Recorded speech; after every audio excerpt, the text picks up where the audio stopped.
आम आदमी पार्टी में समय का चक्र ऐसा घूमा कि आज आतिशी दिल्ली की सीएम बन गई हैं, जहां पार्टी के कुछ बड़े नेता जिनमें मनीष सिसोदिया और संजय सिंह भी होते हैं, लेकिन इन्हें सीएम बनने का अवसर मिला।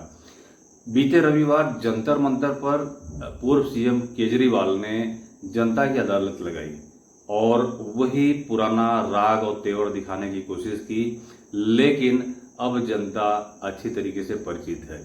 जी हाँ दोस्तों, स्वागत और नमस्कार मेरे YouTube चैनल इन्फो इंडिया में। मैं वीके वंश। अभी हम इसी विषय पर चर्चा करेंगे कि जब लोकसभा चुनाव नज़दीक थे, उसके पहले केजरीवाल पर आबकारी नीति में घोटाले के बहुत से आरोप लगे थे और ईडी ने उन्हें कई बार समन जारी किया था और लास्ट में उन्हें गिरफ्तार कर लिया था। और उनके समन की अनदेखी लगातार केजरीवाल कर रहे थे, गिरफ्तार कर लिया था। फिर वह जेल से छूटे थे और फिर उनको जेल जाना हुआ था और फिर वहाँ से 50 दिन बाद उनको सुप्रीम कोर्ट से राहत मिली थी और जमानत मिल गई थी। फिर वह चुनाव प्रचार में लग गए थे और सुप्रीम कोर्ट ने भी उन्हें इसी आधार पर छूट दी थी कि जाइए चुनाव प्रचार करिए और किसी तरीके से बच के आइए। लेकिन परिणाम जो आया उस विषय में हम आगे बात करते हैं। तो अभी जो जंतर मंतर पर वह धरना दे रहे हैं, वह वहाँ पर उन्होंने कुछ सवाल किए कि वह भ्रष्टाचार के जो आरोप लगे हैं उससे बहुत आहत हैं, इसलिए वह इस्तीफा दे रहे हैं। वह इन आरोपों के साथ जी नहीं सकते हैं। वही जंतर मंतर है जहां पर पुराने समय में 2011 और 2011 के बाद भी उन्होंने लगातार धरना प्रदर्शन दिया और धरना प्रदर्शन उनका सत्ता प्राप्ति के लिए रहा, न कि भ्रष्टाचार के खिलाफ रहा। अभी यह साबित भी हो जाएगा कि भ्रष्टाचार के खिलाफ रहा या सत्ता प्राप्ति के लिए रहा। तो सत्ता प्राप्ति ही इनका लक्ष्य था। सत्ता प्राप्त किया इन्होंने 2011 में। तत्कालीन केंद्र और राज्य सरकार, जो कि दिल्ली की सरकार, दोनों जगह पर कांग्रेस की सरकार थी, यानी या कांग्रेस गठबंधन की सरकार थी। इन्होंने भ्रष्टाचार की, तानाशाही के बहुत आरोप लगाए। तानाशाही से ज्यादा इन्होंने भ्रष्टाचार के आरोप लगाए थे, जिसका नाम अब यह नहीं ले रहे क्योंकि उसी पार्टी के साथ गठबंधन है इनका। तो भ्रष्टाचार के आरोप लगाए और लगाने के बाद जब दिल्ली में चुनाव हुए तो दिल्ली के चुनाव में इन्होंने कांग्रेस का पत्ता ऐसा साफ किया कि कांग्रेस दिल्ली में शून्य की तरफ पहुंच गई, एकदम समाप्त सी हो गई। तो भ्रष्टाचार के बड़े घातक और बड़े मजबूत आरोप उन्होंने लगाए और दिल्ली की जनता का उन्होंने दिल जीतकर अपने फेवर में कर लिया। स्थिति यह थी कि विपक्ष में बीजेपी की स्थिति भी बहुत अच्छी नहीं थी। इसके बाद लगातार वह 3 बार सीएम बने और 3 बार सीएम बनने के साथ साथ वह धीरे धीरे जनता से मिली लोकप्रियता को देखते हुए वह अपने आप को इतना बड़ा लीडर समझने लगे कि वह एक ऐसे स्टेट से सीएम होने के बावजूद जिसके अधिकार बहुत सीमित हैं और केंद्र शासित प्रदेश में आता है, जिसका गवर्नर लेफ्टिनेंट गवर्नर केंद्र का प्रतिनिधि होता है और उसके बहुत से स्वीकृति से ही सरकार वहां की चलती है। तो बहुत सीमित अधिकार होते हैं, पीडब्ल्यूडी, स्कूल, हॉस्पिटल, ये सब कुछ अधिकार हैं। बहुत ज्यादा दिल्ली सरकार को बहुत अधिकार नहीं होते हैं। तो एक ऐसे केंद्र शासित प्रदेश, छोटे से प्रदेश से आने वाला सीएम लगातार बहुत अच्छे जनाधार और लोकप्रियता वाले प्रधानमंत्री श्री नरेंद्र मोदी को हमेशा ललकारता रहा। और इस केजरीवाल का यह तरीका उसी तरीके से था जैसे वह पहले केंद्र की सरकार को, कांग्रेस की सरकार को ललकारते थे। ललकारने के साथ जनता के बीच में एक जगह बनाते थे। तो यह कोशिश उन्होंने, यही पैटर्न उन्होंने केजरीवाल ने पीएम नरेंद्र मोदी के साथ भी लगाया। और 2014 में उन्होंने दांव खेला कि अपनी लोकप्रियता का दिखावा करने के लिए या अपनी लोकप्रियता को आजमाने के लिए इन्होंने दांव खेला और 400 से ज्यादा सीटों पर लोकसभा चुनाव में अपने उम्मीदवार उतारे। वहां से उनको समझ में आ गया और यह बनारस जाके पीएम नरेंद्र मोदी के खिलाफ भी खड़े हुए। लेकिन उनको वहां अपनी हैसियत बनारस में भी समझ में आ गई और लोकसभा में पूरे भारत में इनकी पार्टी का क्या वजूद है यह भी समझ में आ गया, या क्या रिस्पॉन्स यह भी समझ में आ गया। और यह भी समझ में आ गया कि इनकी लोकप्रियता दिल्ली में ही सीमित है और दिल्ली के बाहर बहुत निकली तो पंजाब तक गई। उसका भी कुछ कारण है, क्योंकि उन्होंने जिस तरीके से खालिस्तानी तत्वों को डिफेंड किया, उसका उन्हें वहाँ फायदा मिला। तो दिल्ली से बहुत हुआ, सरकार निकली, इन्होंने हरियाणा में भी आजमाने की कोशिश की, कामयाब नहीं हुए। तो पंजाब में थोड़ा सा इनको कामयाबी मिली कि वहां पर इनका पहला पीएम, और वहां पर भी इन्होंने कांग्रेस के खिलाफ चुनाव लड़ा, कांग्रेस को भ्रष्टाचारी सरकार बताया, और चुनाव लड़ने के बाद यह अपनी सरकार बना सके। अब मैं उस बिंदु पर आता हूं जिस पे उन्होंने कहा कि वह ईमानदार हैं, उनको चोर कहा गया, उन पर भ्रष्टाचार के आरोप लगे हैं। तो आप यह जानिए कि भ्रष्टाचारी कौन है। उन्होंने कहा, उन्होंने कुछ बिंदु गिनाए आरएसएस को लेके, प्रधानमंत्री मोदी की उम्र को लेके, और जेपी नड्डा के बयान को लेके, और इन बयानों को, इन जो 10 तथ्यों को, कुछ बिंदुओं को इन्होंने गिनाया, वह उस तरीके से गिनाया जैसे कि उन्हें बीजेपी से लात मारकर बाहर निकाला गया है, और बीजेपी से लात मारकर बाहर निकाला गया है इसलिए रोते गाते वह बीजेपी को उसकी नीतियां याद दिला रहे हैं। जबकि बीजेपी एक राजनीतिक पार्टी और उसकी प्रतिपक्ष होने के नाते उनके बताए हुए नीतियों के अनुसार बीजेपी अपनी नीतियों के लिए स्वयं जिम्मेदार है, उनके लिए जिम्मेदार नहीं है। तो ऐसा कुछ प्रसंग हुआ। अब आप यह देखिए कि वही तथाकथित ईमानदार, जिसे कट्टर ईमानदार भी अपने आप को बोलते हैं, वही मुख्यमंत्री जो लोकसभा चुनाव के जस्ट पहले इलेक्शन लड़ने के लिए बाहर आता है और वह यह कहता है कि जनता जवाब देगी, जनता जवाब देगी, मैं बेगुनाह हूं, मुझ पर फंसाया गया है और बीजेपी मेरी ईमानदार की छवि से परेशान है, जनता लोकसभा में चुनाव देगी। इन्होंने दिल्ली की जो 7 सीटें थी लोकसभा की, उस पर उन्होंने चुनाव लड़ा और उस पार्टी के साथ गठबंधन किया जिसको भ्रष्टाचारी बताकर इन्होंने बाहर का रास्ता दिखाया था।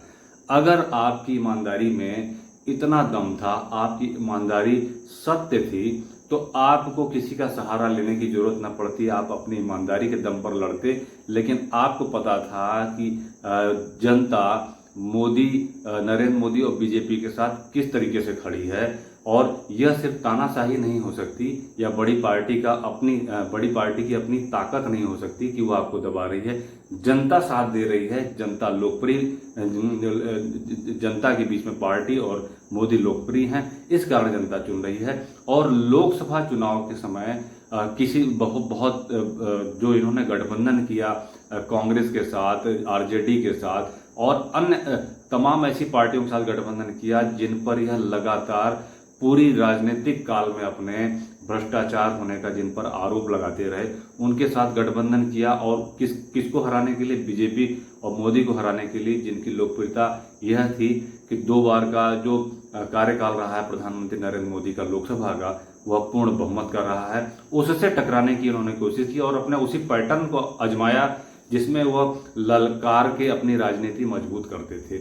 यानी एक बड़े नेता को बार बार नाम लेके उस पर आरोप लगा के उसको ललकार के अपनी जमीन, राजनीतिक जमीन मजबूत करते थे। लेकिन इसका इन्हें फायदा नहीं मिला, और जिस बात का जवाब यह जंतर मंतर पर बैठ के और जनता की अदालत लगा के जनता से लेने की कोशिश कर रहे हैं, या जनता के बीच में एक ड्रामा करने की कोशिश कर रहे हैं। लोकसभा का जब रिजल्ट आया दिल्ली का, तो एक बार की बात नहीं है, 2014, 2019 और 2024 लगातार दिल्ली की जो 7 सीटें हैं लोकसभा की, वह बीजेपी की झोली में जाती रही हैं।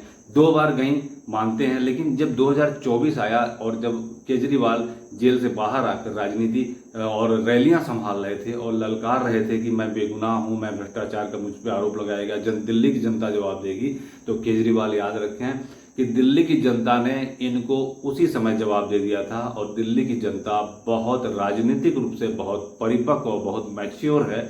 यही कारण है कि जहां वह लगातार केजरीवाल को ऐसे सीएम को चुनती रही है जिसके अधिकार बहुत सीमित हैं, लेकिन दिल्ली की जनता को मुफ्तखोरी करा के वह पर्याप्त फायदा दे देता है। तो जनता जानती है कि वहां की परिपक्व, राजनीतिक रूप से परिपक्व जनता यह जानती है कि स्टेट लेवल तक ही इस नेता को सीमित रखो, इसको आगे मत जाने दो, नहीं आगे जाएगा तो यह इसकी मुफ्तखोरी या इसकी राजनीतिक पैटर्न से देश को नुकसान हो सकता है। और यही कारण है कि 2024 के इलेक्शन में भी वहां की जनता ने इनको जवाब दे दिया, और जवाब दे दिया तो इनको समझ लेना चाहिए कि इन्होंने जो क्वेश्चन किया था, जो जवाब मांगा था कि मैं जनता जवाब देगी कि मैं भ्रष्टाचारी नहीं हूं, मैं चोर नहीं हूं। तो जनता ने इनको जवाब दे दिया कि आप क्या हैं। तो अब जब जेल जाने के बाद लगातार इन्होंने सीएम पद पर बने रहना ही जरूरी समझा और सीएम पद छोड़ने को तैयार नहीं थे, तो दिल्ली की जनता के बीच में एक मैसेज जाने लगा कि यह नेता सत्ता का भूखा है, क्योंकि नैतिक आधार पर अगर आरोप लगे थे तो आपको पार्टी की कमान और मुख्यमंत्री की गद्दी छोड़कर किसी और को नियुक्त करके जेल का समय व्यतीत करना चाहिए था। और कारण कि दिल्ली का सीएम रहते हुए अगर आप जेल में थे तो बहुत से जो दिल्ली के जो कामकाज थे, दिल्ली की सरकार की जनता के जो कामकाज थे वह प्रभावित हो रहे थे और बुरी तरीके से प्रभावित हो रहे थे। तो जब यह समझ में आने लगा कि अगर हम दिल्ली के मुख्यमंत्री पद को नहीं छोड़ते हैं तो राजनीति का आधार गड़बड़ा जाएगा। और अब इलेक्शन के मुश्किल से 5 महीने बचे हैं, फरवरी में दिल्ली विधानसभा का इलेक्शन होगा। तो यह देखते हुए इस ड्रामेबाज और कह सकते हैं कि एक बहुत ही चालाक किस्म का जो राजनीतिक है, अब तक भारत में इतना चालाक और धूर्त कोई राजनेता नहीं हुआ है, जो अपनी ही बात से कई बार मुकरा है और इस बात के सबूत भी हैं और कई बार सोशल मीडिया और तमाम लोगों के द्वारा चैनलों पर भी, विभिन्न चैनलों पर भी सबूत प्रस्तुत किए गए हैं कि यह नेता कितनी बार अपनी बात से मुकरता है, कहाँ कितना झूठ बोलता है।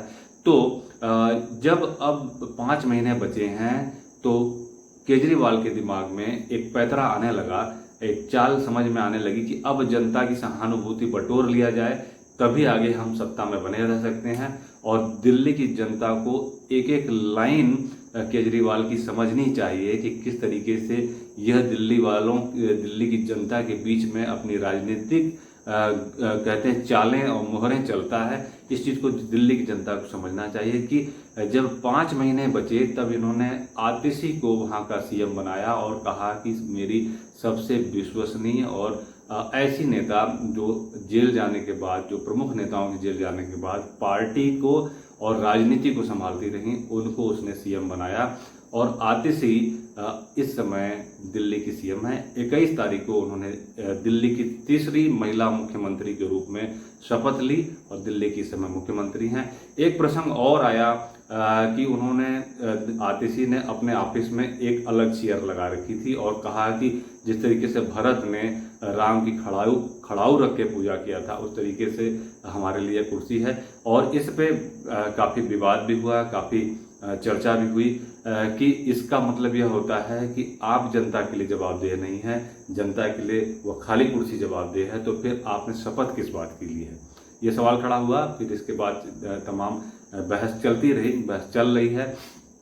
तो दिल्ली की जनता को केजरीवाल की उस चाल को समझना चाहिए जिसमें उन्होंने जनता की अदालत लगाकर अपने को बेगुनाह साबित करने को और बेदाग साबित करने की कोशिश की। और वही जंतर मंतर जहां से उन्होंने अपने राजनीतिक जीवन की शुरुआत की थी और उस पार्टी को सत्ता से साफ किया था, दिल्ली से साफ किया था, जिस पर उन्होंने मोटे मोटे जो भ्रष्टाचार के जो आरोप लगाए थे और बाद में लगातार उसी पार्टी के साथ उनका गठबंधन रहा। और लोकसभा चुनाव के समय में कांग्रेस की जो दिल्ली की यूनिट थी वह कांग्रेस की हाई कमान से काफ़ी नाराज थी। इसी कारण अरविंदर सिंह लवली ने इस्तीफा भी दे दिया था कि आप उसी पार्टी के साथ हमको काम करने को कह रहे हैं जिस पार्टी ने भ्रष्टाचार के आरोप लगा के हमारा दिल्ली से अस्तित्व मिटा दिया। तो अब आने वाला समय इलेक्शन का समय है। फरवरी 2025 में दिल्ली विधानसभा का इलेक्शन होना है और उस इलेक्शन को ध्यान में रखते हुए अरविंद केजरीवाल ने यह चाल चली है कि वो मुख्यमंत्री पद से इस्तीफा देकर जनता की सहानुभूति बटोरना चाहते हैं। जबकि इस बीच में जब वह जेल गए, दिल्ली की जनता काफ़ी परेशान रही। आपने देखा होगा कि जगह जगह कितना जल भराव हुआ, नालियां भरी रहीं और स्कूलों में दिक्कत आई, हॉस्पिटल्स में दिक्कत आई। इसके लिए कौन जिम्मेदार है? जिम्मेदार स्वयं आम आदमी पार्टी है, अरविंद केजरीवाल हैं। भले वह लगातार इस बात का दोष बीजेपी पर मढ़ते रहें, केंद्र सरकार पर मढ़ते रहें, लेकिन जिम्मेदार वह स्वयं है। अगर वह गद्दी छोड़ देते तो काम सुचारू रूप से चलता। और अब आतिशी जो कि पहले रिकॉर्ड में आतिशी मार्लेना रही हैं, उन्होंने अपनी छवि को बदलने के लिए, क्योंकि ऐसा बताते हैं कि आतिशी मार्लेना के ही माँ बाप बड़े वाले कम्युनिस्ट नेता रहे, कम्युनिस्ट पार्टी की विचारधारा के रहे हैं और उन्होंने अफजल गुरु जो संसद पर हमले का साजिश करता था उसको बचाने के लिए पैरवी की थी और तगड़ी पैरवी की थी। तो उनकी पुत्री हैं आतिशी, और आतिशी भी कम्युनिस्ट विचारधारा से आती हैं, लेकिन उन्होंने अपने को अब अपनी विचारधारा में परिवर्तन दिखाने के लिए, जनता के बीच में जगह बनाने के लिए अब अपने नाम से मारलेना शब्द हटा दिया है, अपना उपनाम हटा दिया है और सिर्फ आतिशी हो गई हैं। और आतिशी जहां दिल्ली की सीएम बनी है और आतिशी ने यह भी कहा कि वह अरविंद केजरीवाल को अपना बड़ा भाई मानती हैं और उनके सपनों को साकार करेंगी। तो अब आतिशी के ऊपर यह जिम्मेदारी है, दिल्ली की सीएम आतिशी के ऊपर यह जिम्मेदारी है कि वह किसके प्रति जवाबदेह हैं, अरविंद केजरीवाल के प्रति या दिल्ली की जनता के प्रति।